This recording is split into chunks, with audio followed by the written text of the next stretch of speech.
Hello बच्चों, आज का हमारा जो अध्ययन का जो विषय है वो है अकबर की राजपूत नीति। और आज के वीडियो लेक्चर में हम मुख्य रूप से तीन बिंदुओं पर फोकस करेंगे। और वो तीन बिंदु हैं कि अकबर ने राजपूत नीति को अपनाने के पीछे उसके क्या कारण थे, साथ में ही उसने किस दिशा में उसने राजपूत नीति को उसने विकास किया या किस तरह से उसने राजपूतों के प्रतिनीति अपनाई।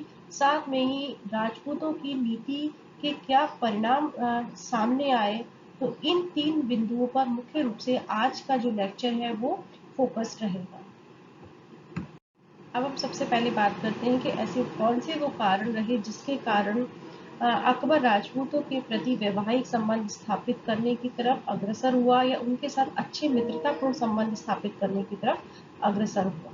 तो अकबर उच्च कोटि का राजनीतिज्ञ था और एक दूरदर्शी शासक था। वह ये भली भांति से जानता था कि राजपूतों की सहायता और सहयोग से ही भारत में स्थायी मुस्लिम साम्राज्य की स्थापना हो सकती है। इसके अलावा जब से अकबर का राज्यारोहण हुआ था तब से ही अकबर को अपने रिश्तेदारों के द्वारा और दरबारियों के द्वारा समय समय पर लगातार विद्रोह का सामना करना पड़ रहा था। और इस संदर्भ में शाह अब्दुल मालिक से लेकर शाह मंसूर तक मुसलमान विद्रोहियों की एक लंबी सूची बन चुकी थी। साथ में ही मिर्जा हाकिम भी राजगद्दी के लिए लगातार प्रयत्न कर रहा था और इस संदर्भ में वो लगातार षड्यंत्र कर रहा था। तो अपने ही लोगों के द्वारा जिन पर शासन का अधिकार की सुरक्षा के लिए भरोसा किया जा सकता है, जब समय समय पर विद्रोह खड़ा किया जा रहा था, तो ऐसे में अकबर को यह बात स्पष्ट हो गई कि यदि भारतवर्ष में साम्राज्य को सुरक्षित रखना है तो यहाँ की जो मुख्य मुख्य जो शक्तियां हैं उनके साथ अच्छे संबंध कायम करने होंगे। और इसके लिए उसने राजपूतों को चुना। इसके अलावा अकबर राजपूतों के सहयोग से विरोधी मुस्लिम अमीरों और सरदारों को नियंत्रण में रखना चाहता था। इन सब बातों को ध्यान में रखते हुए अकबर ने राजपूतों को अपना हितैषी और मित्र बनाने का प्रयास किया। लेकिन ऐसा नहीं है कि उसने सिर्फ मित्र बनाने का ही प्रयास किया। यदि किसी राजपूत ने उसकी मित्रता को ठुकराया तो अकबर ने उससे युद्ध भी लड़े। लेकिन युद्ध के बाद अगर किसी राजपूत शासक ने उसकी अधीनता को स्वीकार कर लिया तो उस राजपूत शासक को उसके द्वारा क्षमा भी कर दिया गया, क्योंकि अकबर का ये मानना था कि अगर राष्ट्रीय राज्य का निर्माण करना है तो यहाँ की प्रमुख प्रमुख शक्तियों का सहयोग लेना पड़ेगा। कुछ इतिहासकारों का यह भी मानना है कि अकबर का जो जन्म है वो राजपूत शासक अमरकोट के राजा वीरसाल के घर में हुआ था। तो इसलिए वह राजपूत जाति के प्रति कृतज्ञता और उदारता की भावना रखता था। साथ में ही कुछ लोगों ने उसकी स्वाभाविक जो उदारता है उसको भी इस नीति का कारण बताया है। अकबर ये भली भांति समझ गया था कि राजपूतों के ऊपर जिनके अधिकार में विस्तृत भूप्रदेश है, असंख्य सैनिक दल है और जो अपनी बात के पक्के हैं और अपने पौरुष और पराक्रम के लिए प्रसिद्ध है, उनके ऊपर विश्वास किया जा सकता है और उनको मित्र बनाया जा सकता है। इसलिए अकबर ने अपनी जो राजपूत नीति अपनाई उसको उन्होंने तीन प्रकार से क्रियान्वित किया। सबसे पहले उसके द्वारा वैवाहिक संबंधों के द्वारा राजपूतों को के साथ परिवार की तरह उसने व्यवहार किया। दूसरा, उसने संधि के द्वारा राजपूतों को अपने उनसे सहयोग लेना चाहा। और तीसरा, ऐसे भी बहुत सारे राजपूत शासक हुए जो कि अकबर की अधीनता को स्वीकार नहीं करना चाहते थे, उनके साथ अकबर ने युद्ध भी लड़े। सबसे पहले अकबर ने वैवाहिक संबंधों के द्वारा राजपूतों के साथ अच्छे संबंध कायम करने का प्रयास किए। तो इस संदर्भ में सबसे पहला जो संबंध है वो आमेर के राजवंश से 1562 में हुआ, जब आमेर के जो राजा थे भारमल, जिनको कि बिहारी मल भी कहा जाता है, उन्होंने अपनी पुत्री जोधाबाई, जिसको कि हरकाबाई भी कहा जाता है, के विवाह के जो प्रस्ताव है वो अकबर के सम्मुख रखा। अकबर ने न केवल आमेर के शासक की इस पुत्री के साथ विवाह किया बल्कि अकबर के द्वारा बिहारी मल और उसके जो पुत्र थे भगवंत दास और पौत्र मानसिंह को शाही सेवा में लेकर उन्हें ऊंचे ऊंचे पदों पर भी नियुक्त किया। और राजा बिहारी मल के अनुसार ही जो बीकानेर के जो शासक थे और जो जैसलमेर के शासकों ने भी अकबर के साथ वैवाहिक संबंध स्थापित किए। जब इन राजपूत राजाओं के साथ उसके वैवाहिक संबंध स्थापित हो गए तो अकबर ने इन राजपूत शासकों को उच्च मनसब प्रदान किए। आईने अकबरी से हमें ज्ञात होता है कि अकबर के राज्य में कुल 51 महत्वपूर्ण हिंदू मनसबदार थे और जिनमें से 16 राजपूत थे। उसने भगवान दास और मानसिंह को पंजाब और अफगानिस्तान जैसे प्रांतों का सूबेदार भी बनाया। साथ में ही मानसिंह को 7,000 का मनसब दिया, जो कि शाही परिवार के किसी सदस्य को ही दिया जाता था। कहने का तात्पर्य था कि अकबर ने आमेर के साथ वैवाहिक संबंधों के द्वारा उनको अपने परिवार में पूरी तरह से शामिल कर लिया था और परिवार जैसी ही उनको प्रतिष्ठा प्रदान की। इसके अलावा अकबर ने राजपूतों के रीति रिवाजों, धर्म और सामाजिक मामलों में किसी भी प्रकार का हस्तक्षेप नहीं किया और उनकी मान मर्यादा का पूरा ख्याल रखा। साथ में ही अकबर ने उसकी अधीनता स्वीकार करने वाले जो शासक थे उनकी आंतरिक जो स्वायत्ता है उसका भी पूरी तरह से ख्याल रखा और उनको आंतरिक स्वायत्ता प्रदान की। वैवाहिक संबंध के अलावा अकबर ने राजपूत शासकों को अपने साथ लेने के लिए संधि वार्ता का भी सहारा लिया और जब 1570 में उसके द्वारा नागौर में दरबार लगाया गया था तो वहां पर बीकानेर के जो राव थे कल्याणमल और उसका जो पुत्र था राय सिंह, साथ में ही मारवाड़ के जो राव थे चंद्रसेन और जैसलमेर के हर्राय भाटी वहां उपस्थित थे और उन्होंने बिना विरोध किए ही मुगल सम्राट की अधीनता को स्वीकार कर लिया।